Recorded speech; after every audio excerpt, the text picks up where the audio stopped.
Hi everyone, सभी का welcome है again YT your English tutor पे। शुरू करेंगे आज की क्लास को फर्स्ट एडिटोरियल के साथ द हिंदू के शील्डिंग सेबी इसका टाइटल है। आर्टिकल लिखा गया है अडानी की कंट्रोवर्सी पे सुप्रीम कोर्ट का फाइनल रूलिंग आ गया है अडानी के इशू पे, जिसमें न केवल अडानी को क्लीन चिट मिली है बल्कि सेबी की गलतियों को भी नज़रअंदाज किया गया है। चलिए शुरू करें आर्टिकल को अपने क्विज के साथ में। क्वेश्चंस आपके सामने है, छोटा सा क्विज है, 7 क्वेश्चंस है। आपका ऑब्जेक्टिव है कि 7 में से 7 आपको मार्क्स मिले।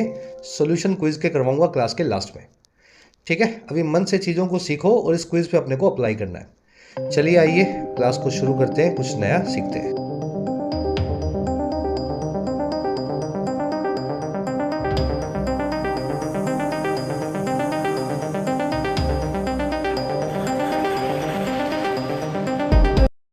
कह रहे जी शील्डिंग सेबी।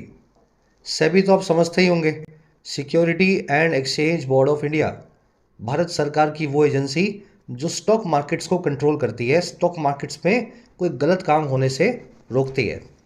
शील्ड करने का मतलब होता है किसी को बचाना, प्रोटेक्ट करना, डिफेंड करना, शील्ड लगा देना उसके आगे। कह रहा है जी सेबी को भी शील्ड कर लिया गया है।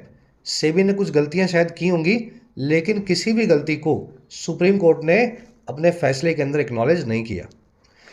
चलिए कैसे शील्ड किया सेबी को और किसने किया, आर्टिकल का टाइटल पैराग्राफ देखो। कह रहा है the SC should have pushed it to do more while not reviewing policy actions. कह रहा है जी सुप्रीम कोर्ट जो है ना, एससी जिसके आगे द भी लगना चाहिए टेक्निकली, कह रहे द सुप्रीम कोर्ट जो है उसको पुश करना चाहिए था इस चीज़ को और ज़्यादा। अच्छा, किस चीज़ को पुश करना चाहिए था और कब करना चाहिए था? जब वो वाइल नहीं रिव्यू कर रहा होता इसके पॉलिसी एक्शंस को, इसकी नीतियों को, पॉलिसीज़ को। तो इट लगाया गया सेबी के लिए कि भाई सेबी की पॉलिसीज़ को तो सुप्रीम कोर्ट ने बोल दिया हम रिव्यू नहीं करेंगे। सेबी कामकाज कैसे करता है, क्या रूल्स बनाता है, ये चीज़ें सेबी के ऊपर ही छोड़ेंगे। कह रहे वो ठीक है, लेकिन थोड़ा इसको पुश तो कर सकते थे। पुश इस मामले में करना था कि जहां कमियां हैं कामकाज में, उन कमियों को दूर करो। नई पॉलिसी बना रहे हो, पुरानी पॉलिसी में कुछ खराबी है, वो चीज़ ठीक है, आप अपने हिसाब से देख लेना, लेकिन जो कमियां साफ साफ दिखाई दे रही हैं, पुश करके उनको तो दूर करवाया जा सकता था। चलिए, सुप्रीम कोर्ट सब्जेक्ट है शुड हैव पुश्ड, पुश करना चाहिए था। शुड हैव प्लस में V3, बहुत बार ये कॉन्सेप्ट करवाया हुआ आपको। Should have V3, could have V3, would have V3 कैसे काम करती है, ऐसा होना चाहिए था शुड हैव V3, है ना। तो सुप्रीम कोर्ट को पुश करना चाहिए था, ऐसे इस सेंटेंस की स्ट्रक्चर बनी है।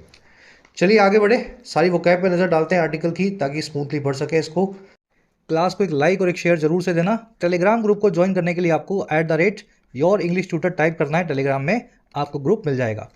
साथ ही वाईटी ऐप पे आप तैयारी कर सकते हैं अपने एग्जाम्स की, चाहे एसएससी हो, डिस्क्रिप्टिव राइटिंग हो, यूपीएससी का हो या बैंकिंग का हो।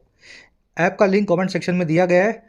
राइटिंग के कोर्स में आप सीख सकते हैं राइटिंग, लगभग 60 से 70 घंटों में फ़ायदा आप ले सकते हैं इस कोर्स का। यूपीएससी के कोर्स में आप अपना मीडियम चेंज कर सकते हैं, किसी और लैंग्वेज से इंग्लिश में माइग्रेट कर सकते हैं। यूपीएससी के सभी एस्पेक्ट्स कवर्ड हैं, answer writing, essay writing, descriptive writing, CSAT.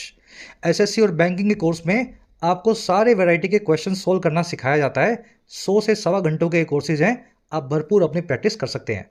कोई क्वेश्चन हो, क्वेरी हो, टीम का नंबर है व्हाट्सअप, आप इस नंबर पे टीम से जुड़ सकते हैं वाया व्हाट्सअप। ऑलराइट, वो कैब शीट है अपनी, सारे ही वर्ड्स आज नए हैं आपके लिए, एक आधे को छोड़ के। पहला वर्ड है मैलफिसेंस। मैलफिसेंस, देखिए मैल जब भी लग जाए किसी वर्ड के आगे, जनरली उसका मीनिंग नेगेटिव होगा, क्योंकि मैल का मतलब होता है बुरा, है ना।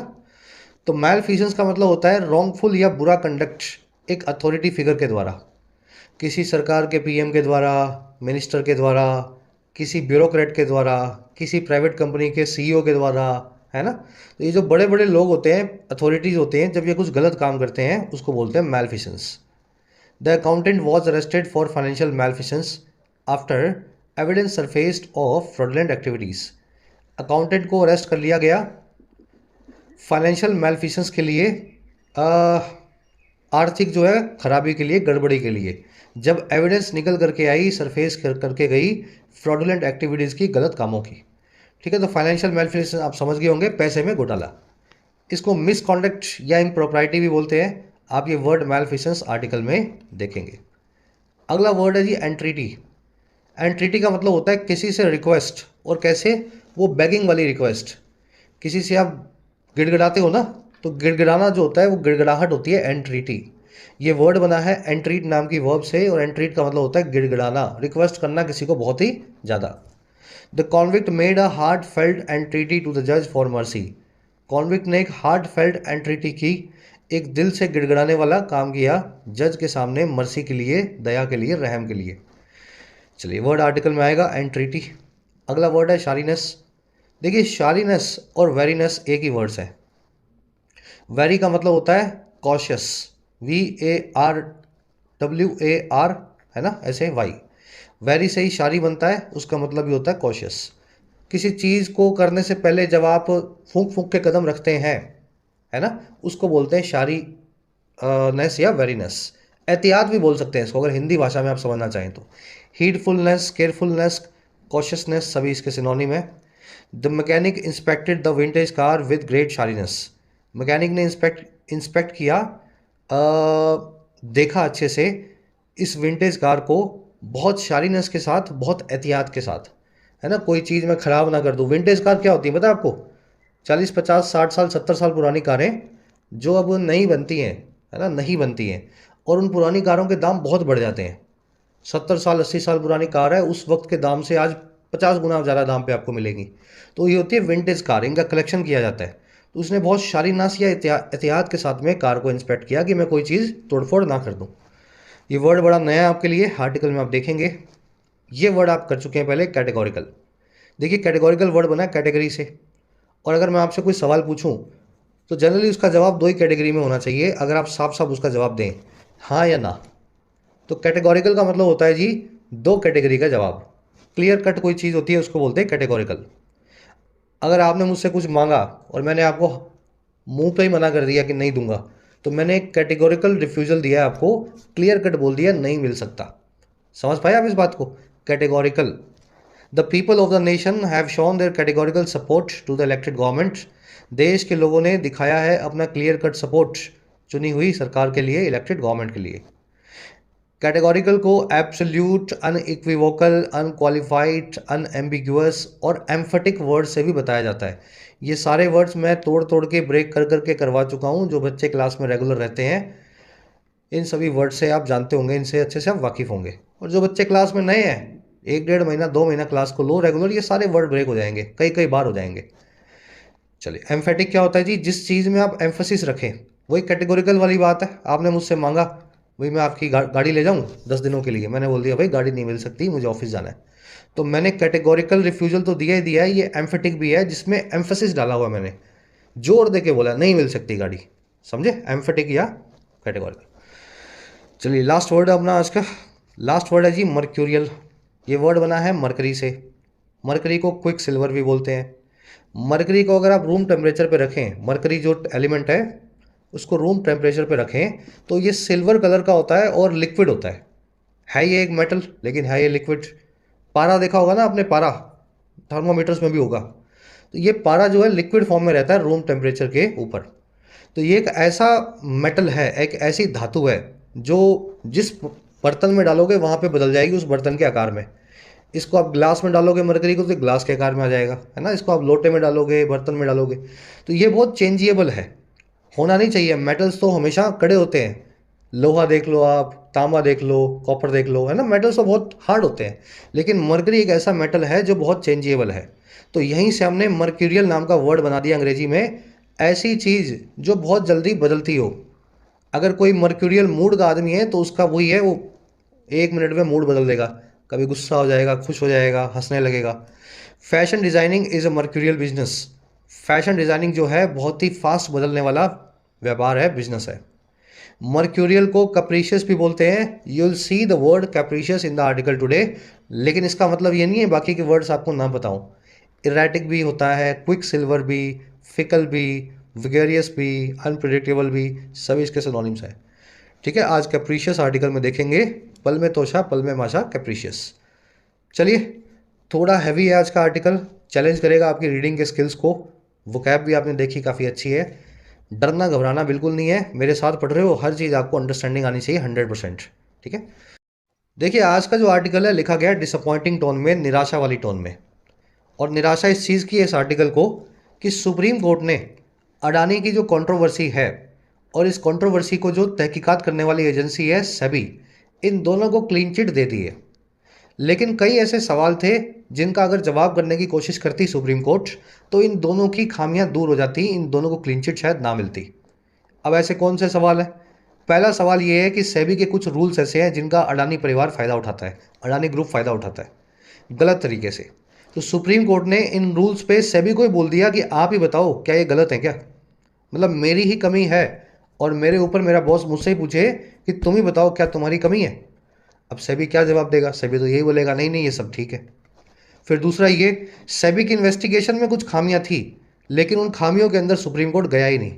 सुप्रीम कोर्ट ने बोला ठीक है जितना हो गया उतना अच्छा है, हमारे हिसाब से सब चंगा सी।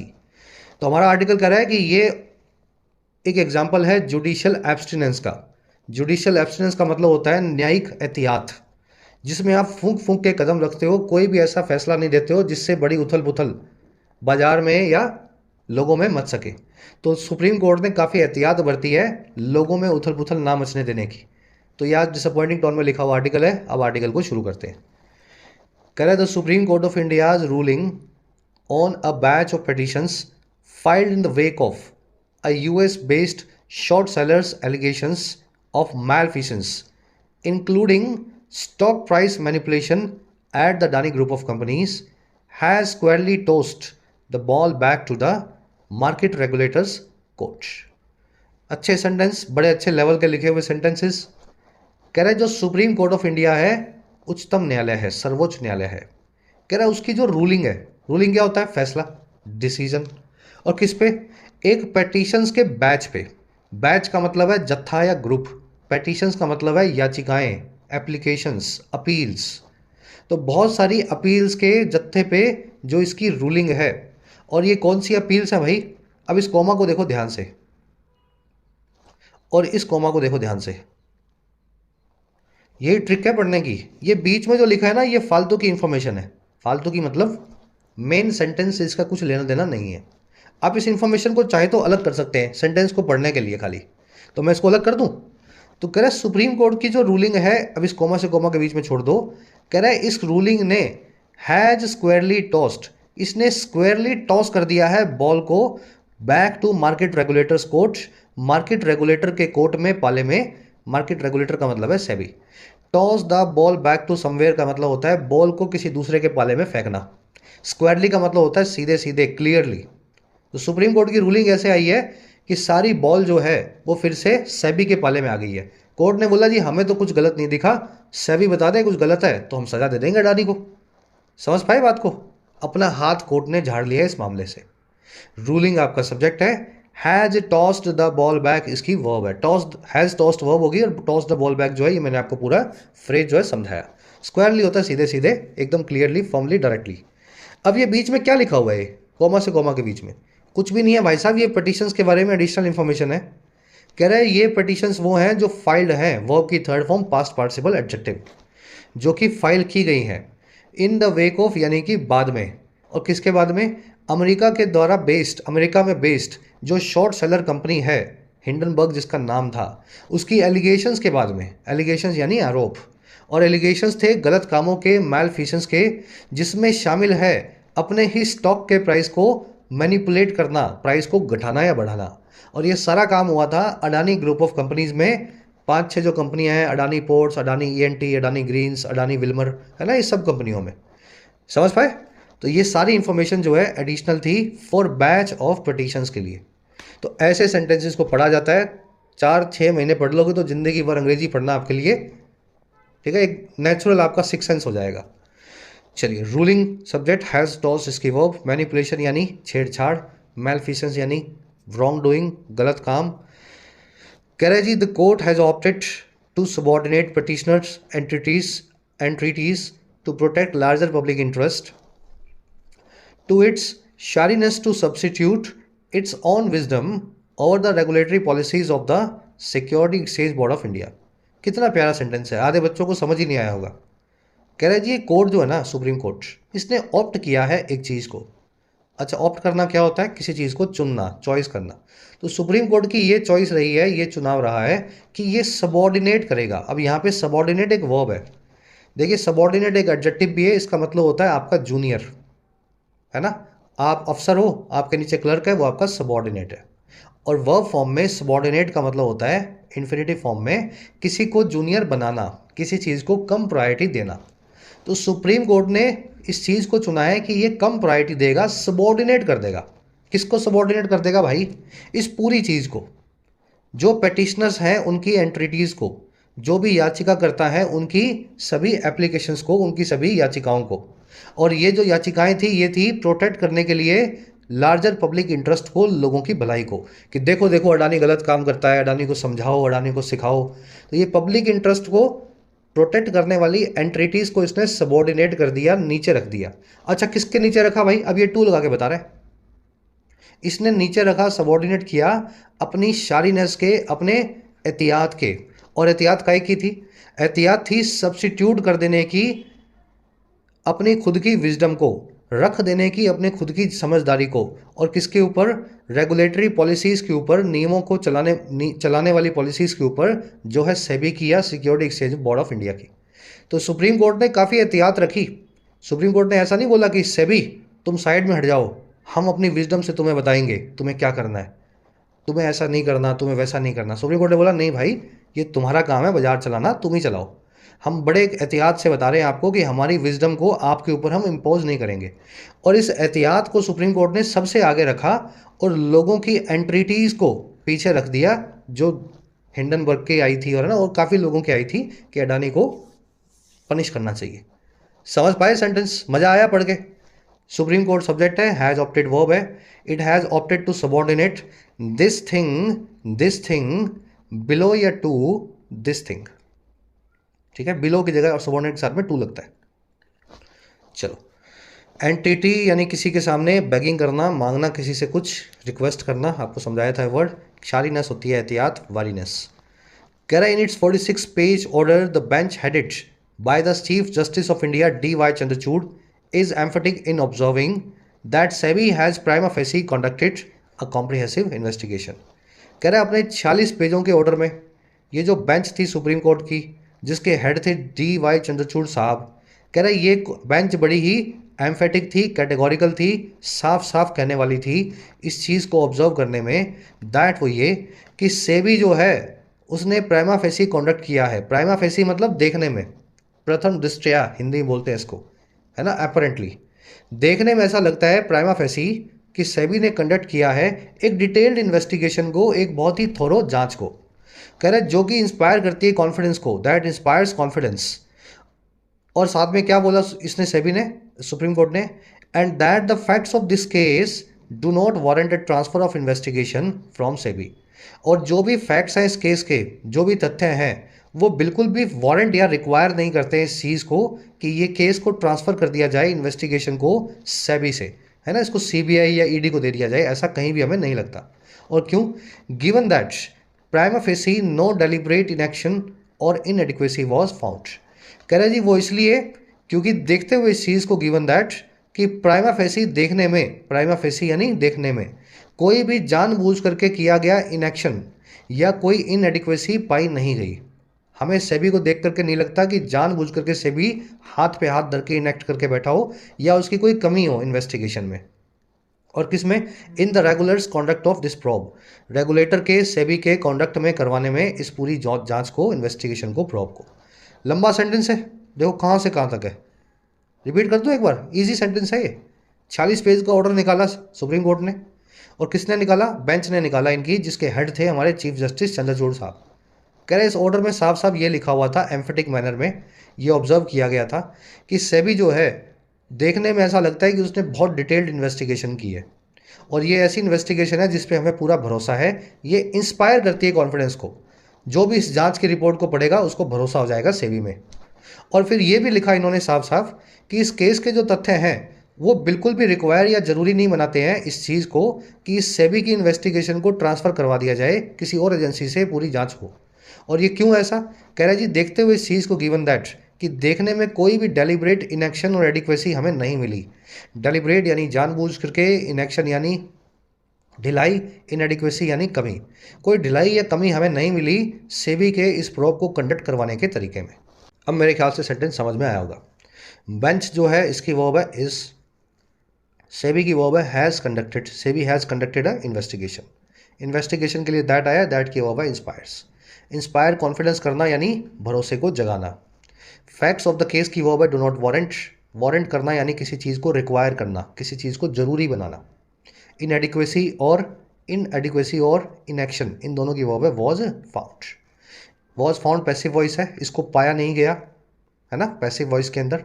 और लगा हुआ है दो सिंगुलर नाउन्स के बीच में, इसलिए वर्ब को सिंगुलर रखा गया है। ये भी सिंगुलर, ये भी सिंगुलर। एंड लगा होता तो वर्ब प्लूरल हो जाती, लेकिन और लगा हुआ बीच में तो वर्ब सिंगुलर है।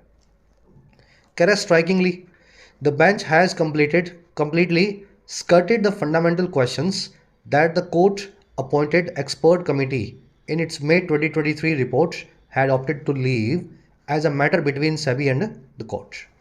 कह रहे जी स्ट्राइकिंग बात तो ये है, स्ट्राइक करना यानी किसी चीज़ का आपको हैरान करना, आपको एकदम से झटका दे देना। कह रहा जी स्ट्राइकिंग तो बात ये है, स्ट्राइकिंग मैनर में तो काम ये हुआ है, झटका देने वाले मैनर में, कि बेंच ने पूरे तरीके से अवॉइड कर दिया, स्कर्ट कर दिया, डिसरिगार्ड कर दिया। स्कर्ट करना यानी किसी चीज़ को बाईपास कर देना, बाहर से निकल जाना। और किसको? उन बुनियादी सवालों को, जिन सवालों को एक कोर्ट के द्वारा ही अपॉइंट की गई एक्सपर्ट कमेटी ने मई 2023 की अपनी रिपोर्ट में ऐसा चुना था, ऑप्ट किया था कि वो छोड़ देगी एक मामले के तौर पे सेबी और कोर्ट के बीच का। तो इसने कुछ सवाल तो उठाए थे कोर्ट के द्वारा ही अपॉइंट की गई एक कमेटी ने, लेकिन इन सवालों के लिए कमेटी ने बोला था कि हम इसको कोर्ट पे और सेबी पे छोड़ते हैं, ये सवालों को कैसे जवाब करेंगे। तो अपने फैसले में कोर्ट ने इन सवालों की बात ही नहीं की। तो सबसे हैरानी की बात ये है। अब ये कौन से सवाल है भाई? The determination of possible violations pertaining to minimum public shareholding and related party transactions. ये सवाल है डिटर्मिनेशन पे, निर्धारण पे, कि क्या कोई पॉसिबल वायलेशंस हुई हैं अडानी के द्वारा जो जुड़ी हुई हैं दो चीज़ों से। पहली चीज़ है मिनिमम पब्लिक शेयर होल्डिंग और दूसरी चीज़ है रिलेटेड पार्टी ट्रांजेक्शंस। रूल्स ये कहते हैं कि कोई भी private limited company, public limited company, उसमें आपको पब्लिक शेयर होल्डिंग रखनी है कम से कम 25%। 75% से ज़्यादा कंपनी की मालिक ऑनरशिप आपके पास नहीं हो सकती। तो अडानी ने क्या किया हुआ है, ऐसा कहता है हिंडनबर्ग कि 75% तो दिखाने के लिए रखी है, बाकी की 25% जो पब्लिक के पास है वो अडानी के भाई लोग हैं जिन्होंने शेयर खरीद रखा है, जनरल पब्लिक ने नहीं है। भाई अडानी का कोई आदमी है जिसको अडानी ने पैसा दिया कि भाई तुम मेरे नाम से, अपने नाम से शेयर खरीद और बेचना मत, मैं दिखा दूंगा ये पब्लिक के पास है लेकिन है तेरे पास। तो ये वायलेशन जो हुई थी इसके ऊपर कोई कमेंट पुलिस जो है सुप्रीम कोर्ट ने नहीं किया। थोड़ा और अंदर नहीं घुस पाऊंगा मैं, फिर लंबा हो जाएगा क्लास। आप इसके बारे में नेट पे पढ़े, है ना, फाइनेंशियल मार्केट्स के कॉन्सेप्ट्स हैं, स्टॉक मार्केट्स के। बेंच की वर्ब है हैज़ स्कर्टेड, स्कर्ट करना, बचना किसी चीज़ से। कोर्ट की वर्ब है हैड ऑप्टेड, पर्टेन टू करना, रिलेट टू करना, किसी चीज़ से जुड़ा होना। तो टू ही लगेगा, पर्टेन विद लिखूंगा तो गलत हो जाएगा, ठीक है। तो पर्टेन टू ही होता है, ये प्रीपोजिशन फिक्स्ड है। कह रहे the bench has instead seized upon prayers urging the court to direct SEBI to revoke its amendments to the foreign portfolio investors regulations. कह रहे जी बेंच ने बजाय इस चीज़ के, इन सवालों को जवाब करने के, ऊपर वाले सवालों को, कह रहे इंस्टेड बजाय ऊपर वाले सवालों को जवाब करने के, सीज अपॉन कर लिया। सीज अपॉन करना, झपट्टा मार के किसी चीज़ को पकड़ लेना उसका फ़ायदा उठाने के लिए। तो झपट्टा मार करके कोर्ट ने फ़ायदा उठाने के लिए पकड़ लिया उन प्रेयर्स को, उन जो है सारी फरियादों को जो अर्ज कर रही थी कोर्ट को, जो रिक्वेस्ट कर रही थी कोर्ट को कि वो डायरेक्ट करे सेबी को कि सेबी हटा ले, रिवोक कर ले अपने इन सुधारों को, अमेंडमेंट्स को जो इसने किए हैं इन दोनों कानूनों में। अब ये कौन सी अमेंडमेंट्स है भाई? डैश लगा के बता रहा है। कह रहे amendments that were at the heart of petitioners submissions of regulatory failures. कह रहे ये वही अमेंडमेंट है जो बिल्कुल हार्ट में है, जो बिल्कुल फोकस में है, बिल्कुल बीचों बीच है पैटिशनर्स की सबमिशन के, पैटिशनर्स की एप्लीकेशन के, जो है रेगुलेटरी फेलियर की, सेबी के कामकाज के अंदर नाकामयाबी की। हिंडनबर्ग का यही कहना है कि ये दो अमेंडमेंट की वजह से ही अडानी फ़ायदा उठाता है सारे सिस्टम का। तो इन अमेंडमेंट्स को सेबी से हटवाओ, इन्हीं अमेंडमेंट्स की वजह से ही सेबी अडानी को कुछ कह नहीं पाता। तो सुप्रीम कोर्ट ने पकड़ लिया इन्हीं फरियादों को झपट्टा मार के, और फिर क्या बोला सुप्रीम कोर्ट ने? ये बोला, अब देखो डैश लगा के बता रहा है, and roundly denied them on grounds, और सुप्रीम कोर्ट ने स्क्वायरली या राउंडली या सीधे सीधे मना कर दिया इन सारी फरियादों को इस ग्राउंड्स पे, इन आधारों पे, दैट ये there was neither any illegality nor were the norms capricious arbitrary और violative of the constitution. Supreme Court ने बोला कि ये जो दोनों अमेंडमेंट्स हैं, ना तो इनमें कोई इलीगैलिटी है, ना तो इनमें कोई गैर कानूनी होने की क्वालिटी है, ना ही ये जो नॉर्म्स हैं ये कोई मूडी नॉर्म्स हैं, कैप्रिशियस हैं, आर्बिट्रेरी हैं या मनमाने हैं, या वॉयलेटिव हैं, उल्लंघन करने वाले हैं हमारे कॉन्स्टिट्यूशन के। तो इस तरीके से सुप्रीम कोर्ट ने बोला कि हम तो नहीं हटवा रहे इन अमेंडमेंट्स को, हमारे हिसाब से तो हमारा कॉन्स्टिट्यूशन कहता है कि सेबी करना चाहे तो ये अमेंडमेंट्स ला सकता है। तो सारा मामला यहीं फंसा है, ठीक है, समझ गए। बेंच की वर्ब है हैज़ सीज्ड अपॉन। इन्हीं मामलों में बेंच ने पूरा टाइम निकाल दिया इन्हीं फरियादों को सुनने में, और बाद में मना भी बोल दिया इनको कि ये जो है हम मना नहीं करेंगे सेबी को कि आप मत करो ये। चलिए, अमेंडमेंट्स के लिए दैट आया, दैट की वर्ब है were, to be at the heart of something, किसी चीज़ का मोस्ट इंपॉर्टेंट पार्ट होना। बेंच की वर्ब होगी हैज़ सीज्ड अपॉन, और दूसरी वर्ब है एंड डिनाइड, ठीक है। चलो आगे बढ़े। नॉर्म्स की वर्ब है वर, इलीगैलिटी की वर्ब है वॉज। कह रहे जी द रूलिंग, ये सारे वर्ड्स देख लिए ना आपने, कैप्रिशियस यानी चेंजेबल जो बार बार बदले, आर्बिट्रेरी यानी मनमाना। कह रहे the Supreme Court has also done little to assuage investors concern about SEBI's approach to getting to the bottom of the allegations raised by Hindenburg Research in its January 2023 report. एक चीज़ ध्यान रखें, ये जो सारा केस चल रहा है ना ऊपर वाला, ये सिर्फ हिंडनबर्ग वाला नहीं है, अडानी पे 3 सालों से केस चल रहे हैं अलग अलग लोगों के द्वारा, भारत के ही। तो ये सारे लोगों के केस को कंबाइन करके सुप्रीम कोर्ट ने फैसला सुनाया कि अडानी को हर मामले में क्लीन चिट मिल गई है। आगे कह रहा है सुप्रीम, ये जो रूलिंग है इसने साथ ही साथ किया है लिटिल, ना के बराबर, एस्युएज करने के लिए, मलहम लगाने के लिए इन्वेस्टर्स के कंसर्न्स पे, निवेशकों की चिंताओं पे। एस्युएज करना, किसी चीज़ को नरम बनाना। और कह रहे हैं ये चिंताएं किस बारे में थी? सेबी की अप्रोच के बारे में थी, जो तह तक जाने की थी, गेट टू द बॉटम करने की थी उन एलिगेशंस के, उन आरोपों के जिनको हिंडनबर्ग रिसर्च के द्वारा, इस कंपनी के द्वारा उठाया गया था, रेज किया गया था। और कब? जनवरी 23 की अपनी रिपोर्ट में। रूलिंग की वर्ब है हैज़ डन। डन लिटिल मतलब ना के बराबर ही कुछ करना। लिटिल अगर अ के बिना आ जाए तो ये एक नेगेटिव क्वांटिटी है ना के बराबर ही सुप्रीम कोर्ट ने कुछ किया है। एस्युएज करना, मोलिफाई, पेसिफाई, एलिविएट, किसी चीज़ पे मलहम लगाना, निवेशकों की चिंताओं पे कोई मलहम सुप्रीम कोर्ट ने नहीं लगाया। कह रहा है जी without elaboration on any of the regulators findings, the court has bluntly observed that SEBI has completed 22 out of 24 investigations into the Adani Group. कह रहे जी बिना किसी इलेबोरेशन के, इलेबोरेट करना यानी डिटेल में किसी चीज़ के बारे में बताना, एक्सप्लेन करना। इलेबोरेशन का मतलब होता है डिटेल्ड एक्सप्लेनेशन। कह रहा है जी बिना किसी डिटेल्ड एक्सप्लेनेशन के सफाई पे, और जो किस पे है, जो है रेगुलेटर की किसी भी फाइंडिंग पे। रेगुलेटर यानी सेबी। तो सेबी की अपनी इन्वेस्टिगेशन में कोई भी फाइंडिंग जो आई है उसके ऊपर कोई भी एक्सप्लेनेशन दिए बिना कोर्ट ने क्या किया? कह रहा है जी कोर्ट ने ब्लाइंडली ऑब्जर्व किया। ब्लाइंडली मतलब फीके फीके तौर पे। ब्लाइंड क्या होती है? ऐसी चीज़ जिसका कोई टेस्ट ना हो, है ना, जिसमें कोई इमोशन ना हो, कोई एक मोनोटोनसली बोलते हैं इसको। आप अगर आप किसी से कोई बात कर रहे हैं उसमें कोई उतार चढ़ाव नहीं है तो ब्लाइंड बात कर रहे हैं, एक ही टोन में बोले जा रहे हैं, है ना। कोई ऐसा खाना है जिसमें कोई मिर्च मसाला नहीं है, ना मीठा है ना खट्टा है, वो ब्लाइंड फूड है। तो कोर्ट ने भी इस तरीके से उदासीन होकर के, ऐसा समझ लो, ऑब्जर्व किया कि सेबी ने 24 में से 22 इन्वेस्टिगेशन करवा ली हैं अडानी के मामले में, अडानी के ग्रुप में, और बाकी 2 का क्या हुआ? And that completion of remaining 2 are pending due to inputs being awaited from foreign regulators. Completion जो है बाकी की 2 इन्वेस्टिगेशंस का, वो पेंडिंग इसलिए है ड्यू टू कि इनपुट्स यानी कि डेटा अभी भी अवेट किया जा रहा है, उसका इंतज़ार किया जा रहा है फॉरेन रेगुलेटर से, दूसरे देशों के मार्केट रेगुलेटर से। तो इस तरीके से कोर्ट ने बोला कि 24 इन्वेस्टिगेशन थी, 22 पूरी हो गई, 2 बाकी हैं। अरे भाई 22 इन्वेस्टिगेशन में हुआ क्या? फाइंडिंग्स को इलेबोरेट तो करो, पब्लिक को बताओ तो सही सेबी ने क्या ढूंढा है अडानी के बारे में, है ना। तो ये जो पूरा इलेबोरेशन ना देना, ये दिखाता है कोर्ट की एब्सटिनेंस को, एहतियात को। ज़्यादा अडानी के जो है मामले में कोर्ट नहीं घुसना चाहती, ऐसा समझो। चलिए, कोर्ट की वर्ब है हैज़ ऑब्जर्व्ड, ब्लाइंडली यानी उदासीन तरीके से। सेबी की वर्ब है हैज़ कंप्लीटेड, कंप्लीशन की वर्ब है आर। टेक्निकली कंप्लीशन की वर्ब होनी चाहिए यहाँ पे इज़। ये अवेट वाला कॉन्सेप्ट है, ग्रामर वाला करवा देंगे आपको, थोड़ा और पूरा कर ले अपने आर्टिकल को, है ना, छोटा सा रह गया।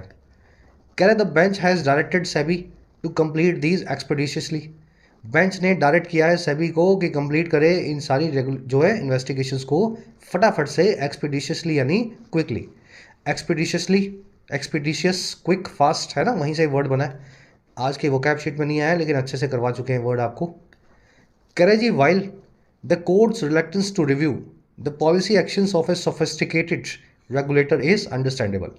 कह रहा है जहाँ पे कोर्ट की जो रिलेक्टेंस है, जो झिझक है, जो अनविलिंगनेस है, और क्या करने की, रिव्यू करने की, पुनर्विचार करने की, पॉलिसी एक्शंस पे, कामकाज के तरीकों पे, इस स्पेशलाइज्ड रेगुलेटर के, सेबी के, स्पेशलाइज है ना ये, सेबी का काम कुछ और नहीं है, सिर्फ स्टॉक मार्केट देखना। कह रहा है कोर्ट की जो झिझक है वो अंडरस्टैंडेबल है, वो हम समझते हैं कि सेबी को जो नॉलेज है उतनी नॉलेज शायद कोर्ट को ना हो, तो कोर्ट क्यों पड़े ऐसे मामलों के बीच में। कह रहे वहीं पे the decision to leave the crucial question of SEBI's perceived tardiness in investigation allegations of corporate malfeasance and market manipulation by a large conglomerate back to the remit of very same watchdog hints at a degree of judicial abstinence। डराने वाला sentence है ना, इतना तो समझ लिया आपने। हम समझते हैं कि कोर्ट क्यों जो है दखल अंदाजी नहीं करना चाहती। आगे कह रहा है कि वहीं पे जो डिसीजन था कोर्ट का कि वो छोड़ देगी, लीव कर देगी, और किस चीज़ को, उन बड़े ही इंपॉर्टेंट सवालों को जो थी सेबी की परसीव टार्डीनेस पे। टार्डीनेस मतलब ढिलम ढाल, परसीव्ड मतलब जो परसीव की जा रही है, जो लोगों को फील हो रही है, जो रिकॉग्नाइज कर रहे हैं, हम देख पा रहे हैं। तो सेबी की देखे जा सकने वाले तौर पे जो ढिलम ढाल है इन्वेस्टिगेट करने में, जांच करने में, उन आरोपों की जो है कॉरपोरेट रॉन्ग डूइंग के, मैलफिसेंस के, मैलफिसेंस वर्ड देख चुके हैं आप, और मार्केट मैनिपुलेशन के, अपने स्टॉक प्राइस के छेड़छाड़ से। और ये किसके द्वारा है, एक बड़े ही ग्रुप के द्वारा है, कॉन्ग्लोमरेट के द्वारा है, दुनिया के तीसरे सबसे अमीर आदमी के द्वारा है। कह रहा है जी लीव करना इन सवालों को, इतने इंपॉर्टेंट जो है क्वेश्चनों को। और कहाँ लीव किया, देखो लीव के बाद रखा है आगे बैक, ये लीव किया है बैक, वापस रेमिट में यानी दायरे में, जुरिस्डिक्शन में, इसी वॉच डॉग के, इसी सेबी के, इसी रेगुलेटर के, वॉच डॉग यानी रेगुलेटर। कह रहा है जी ये जो डिसीजन है ना इस टाइप का, कि ये जो मुश्किल सवाल है आपके कामकाज से रिलेटेड, हम आपको ही बोलते हैं कि आप ही बताओ। कह रहा है ये काम जो है ना, ये हिंट करता है, ये एक इशारा करता है। अच्छा, किस चीज़ की तरफ इशारा करता है, एक डिग्री ऑफ जुडिशियल एब्सटिनेंस पे। जुडिशियल यानी न्यायिक, एब्सटिनेंस मतलब एहतियात। एक न्यायिक एहतियात कोर्ट ने बरती है, कोई भी बड़ा हमें बम नहीं फोड़ना है, कोर्ट का ऐसा जो है मानना है। और ये कौन सी एब्सटिनेंस है भाई, that may only undermine the larger public good. ये वही एहतियात कोर्ट बरत रही है जो अंडरमाइन करेगी, जो कमज़ोर बनाएगी आम जन की भलाई को, पब्लिक गुड को। भाई अडानी से टकराना, है ना, अडानी के ऊपर कोई बड़ा फैसला देना अपने आप में ही बहुत बड़ी बात है। अगर कोर्ट ऐसा बॉम्ब नहीं फोड़ना चाहती, कोई बड़ा एहतियात बरतना चाहती है, तो होगा क्या, उससे आने वाले टाइम में लोगों की भलाई को नुकसान होगा। चलिए सेंटेंस समझ गए आप, पूरा लंबा है लेकिन ब्रेक करके आपको समझाया। रिलक्टेंस की वर्ब है इज, रिलक्टेंस यानी आपकी हेजिटेंस, हेजिटेशन। डिसीजन की वर्ब है हेंड्स, ये डिसीजन है इस मामले को सेबी के ऊपर ही छोड़ देने का। हिंट के बाद में ऐट लगेगा, इसको रिफर टू भी बोलते हैं, लेकिन रिफर प्लस में टू, हिंट प्लस में ऐट, याद रखेंगे इस प्रेपोजिशन को, हिंट ऐट। एब्सटिनेंस यानी एहतियात, है ना, किसी चीज़ के अंदर वेरीनेस, सेल्फ डिनाइल, रिस्ट्रेंट बोल सकते हैं। दैट की वर्ब है में अंडरमाइन, अंडरमाइन करना, किसी चीज़ को कमज़ोर बनाना। कह रहे जी the court is surely aware of past instances where it has found SEBI wanting in alacrity of enforcement. कह रहे कोर्ट जो है श्योरली अवेयर है, अच्छे से कोर्ट को पता है, अवेयर ऑफ होना, किसी चीज़ के बारे में पता होना, इन्फॉर्म्ड होना, उन पुराने किस्सों के बारे में जहाँ पे इसने पाया था सेबी को वांटिंग यानी कमतर। किसी चीज़ में अगर आप वांटिंग है तो उस चीज़ में आप पिछड़े हुए हैं। इसने पाया था सेबी को पिछड़ा हुआ अलैक्रिटी में यानी चुस्ती में। और चुस्ती किस चीज़ की, अलैक्रिटी किस चीज़ की, इन्फोर्समेंट की, कानूनों को इन्फोर्स करने की, अपने नियमों को पालन करवाने की। अब देखो कॉमा लगा के, a facet flagged by the experts panel appointed in this case as well. और कह रहा है ये एक ऐसा फैसेट है, ऐसा वैल्यू, एक ऐसा पहलू है, ऐसा एस्पेक्ट है जिसको फ्लैग भी किया गया था, जिसकी तरफ इशारा भी किया गया था फ्लैग करके एक्सपर्ट पैनल के द्वारा, जो कोर्ट ने इस केस में अपॉइंट किया था। तो इस बार सेबी को छोड़ दिया, आगे तो कई बार सेबी को फटकारा है, कोर्ट को अच्छे से पता भी है सेबी की बहुत कमियां होती हैं, लेकिन इस बार कोई कमी पे भी कोर्ट जो है एक्सप्लेनेशन देने की कोशिश नहीं कर रहा या सेबी से सवाल करने की कोशिश नहीं कर रहा। तो कोर्ट को अच्छे से पता है सेबी कमियां करता है और हम काफ़ी बार पकड़ भी चुके हैं। इट की हुआ हैज़ फाउंड, इट आया कोर्ट के लिए। अवेयर ऑफ होना, किसी चीज़ के बारे में पता होना। When you are wanting in some aspect, आप उस चीज़ में पीछे हैं, कमतर हैं। अलैक्रिटी होती है आपकी फुर्ती चुस्ती, आपकी क्विकनेस, स्विफ्टनेस। फेसेट मतलब पहलू या एस्पेक्ट। कह रहा after all justice must not only be done but it must also be seen to be done. कह रहा है जी सब चीज़ों के बाद ये बात भी तो है आफ्टर ऑल कि न्याय सिर्फ ना केवल किया जाना चाहिए बल्कि वो ऐसा किया जाना चाहिए कि वो किया हुआ दिखे भी। समझ पाए? भाई आपने न्याय कर दिया बंद दरवाजों के पीछे, पब्लिक को बोल दिया कि हो गया न्याय, तो वो न्याय नहीं है। न्याय वही है जो खुलेआम पब्लिक के सामने हो। It must also be seen to be done. चलिए आर्टिकल को करेंगे फिनिश। पढ़ने में थोड़ा सा चैलेंजिंग था। एक ग्रामर कॉन्सेप्ट है, इसको देख लो। ये सारी वर्ब्स जो लेफ्ट वाली हैं वो राइट वाली वर्ब्स के बराबर हैं, लेकिन राइट वाली वर्ब्स प्रेपोजिशन के साथ आएंगी, लेफ्ट वाली वर्ब कोई प्रेपोजिशन नहीं लेंगी। सीक करना और लुक फॉर करना एक ही बात है, लेकिन सीक के बाद में फॉर नहीं आएगा। आंसर करना, रिप्लाई करना एक ही बात है, रिप्लाई टू, लेकिन answer without any preposition. Oppose करना, ऑब्जेक्ट टू करना एक ही बात है। इन शॉर्ट लेफ्ट वाली वर्ब्स अपने बाद प्रेपोजिशन को, टू को, फॉर को, ऐसा जो है कोई प्रेपोजिशन नहीं लेती। स्टूडेंट्स आर वेटिंग या awaiting for their exam result. Student अपने एग्जाम के रिजल्ट को इंतज़ार कर रहे हैं। देखो फॉर प्रेपोजिशन एग्जामिनर ने लगा के दी है, तो यहाँ पे वेटिंग लगेगा, अवेटिंग नहीं लग सकता। अवेट वर्ब अपने बाद कहाँ गया, है ना। अवेट वर्ब अपने बाद प्रेपोजिशन नहीं लेती, तो यहाँ पे आप क्या करेंगे, वेटिंग को चूज करेंगे, अवेटिंग को रिमूव करेंगे। समझ गए ना। सम ओल्ड ट्राइब्स इनहैबिट या लिव दिस एरिया। कुछ पुरानी जनजातियाँ इस एरिया में रहती हैं। रहने को बोलते हैं लिव इन करना, या फिर इनहैबिट करना बिना इन के। तो यहाँ पे इन तो लगाया नहीं हुआ, तो आप बिना इन वाला प्रेपोजिशन जो है वर्ब चूज करें, आप लिखें इनहैबिट दिस एरिया। तो यही फॉर्मूला यहाँ भी लगा हुआ है। अवेटेड के बाद में कोई प्रेपोजिशन का इस्तेमाल नहीं हुआ। अब आप बोलोगे सर फ्रॉम लगा तो हुआ है, प्रेपोजिशन लगी तो हुई है। इसको बोलते हैं अंग्रेजी में लकीर का फकीर। अरे भाई वो प्रेपोजिशन वर्ब से जुड़ी होनी चाहिए। वेट फॉर करना, किसी चीज़ का इंतजार करना। फॉर लगा के आप बताओगे I am waiting for my friend. Live in करना, कहीं रहना, जिस जगह रहोगे वहां के लिए इन लगाओगे। लिव वर्ब से वो इन जुड़ा हुआ है। I live in Jaipur. समझ पाए। We have arrived at Delhi, जहां अराइव किए हो वहां पे एट लगा के बताओगे कहाँ अराइव किए हो। लेकिन ये अवेट के बाद में फ्रॉम आया है, अवेट से नहीं जुड़ा हुआ। कह रहे जी ये वो इनपुट्स है जिनको अवेट किया जा रहा है, और किन से किया जा रहा है, फॉरेन रेगुलेटर से। आई बात समझ में। दे आर बीइंग अवेटेड, और they are being awaited from foreign regulators. Awaited for नहीं लिखा हुआ यहाँ पे अगर वेटेड लिखा होता दे आर बीइंग वेटेड तो फिर फॉर भी लगाना पड़ता, फिर फ्रॉम तो लगना ही था। ये तो अलग फ्रेज है पूरा। तो लकीर का फकीर मत बनो। इन वर्ब्स के साथ में इनकी खुद की प्रेपोजिशन नहीं होगी। अब आजू बाजू वाला कोई अपनी प्रेपोजिशन लेके घूम रहा हो तो उसका उन वर्ब से कोई कनेक्शन नहीं है। समझ पाए मेरी बात को। जिस चीज़ का वेट किया जा रहा है उसके लिए कोई प्रेपोजिशन नहीं लगाई गई, ये फ्रॉम लगा के बताया गया जहाँ से वेट किया जा रहा है ना, तो इसका कनेक्शन इससे फ्रॉम का नहीं है। होपफुली समझ में आया होगा कॉन्सेप्ट। आ जाओ अपने क्विज पे, फर्स्ट क्वेश्चन से सॉल्व करेंगे। इनमें से कौन सी चीज़ को साइट किया गया है, बताया गया है मुख्य कारण सुप्रीम कोर्ट की झिझक का, जो है सेबी की इनएडिक्वेसीज को एक्नॉलेज करने का, कमियों को सबके सामने उजागर करने का। चारों में से क्या रीज़न है कि सुप्रीम कोर्ट जो है सेबी पे कोई कमेंट नहीं कर रहा। जो रीज़न साफ साफ बताया गया है वही आंसर बनाएं। ऐसा ना हो जो रीज़न आपको लग रहा हो आप उसको आंसर बना दें। हो सकता है कोई रीज़न असली कुछ और हो, लेकिन जो आर्टिकल में बताया गया आपको वही आंसर बनाना है। फर्स्ट कमेंट में आंसर है इसी वीडियो के नीचे, जाके चेक करें। कैटेगोरिकल का मीनिंग आपसे पूछा है, ऑफ कोर्स आपको आता होगा। ऐसी चीज़ जो बहुत तेज़ी से बदलती हो उसके लिए वन वर्ड पूछा है। और कैटेगोरिकल का एंटोनिम बताना है आपको, है ना, मीनिंग नहीं, उल्टा बताना है आपको। और एक सिंसियर और अनिस्ट रिक्वेस्ट को या अपील को क्या बोलते हैं, वन वर्ड, इसका भी पूछा है। लास्ट में मिलेगी आपको 3 एरर्स जो डार्क ब्लैक वाले वर्ड्स हैं, इनके आसपास चेक करना एरर्स कहाँ हैं। फर्स्ट कमेंट में आंसर डाल दिए गए हैं, वहाँ से मैच करो।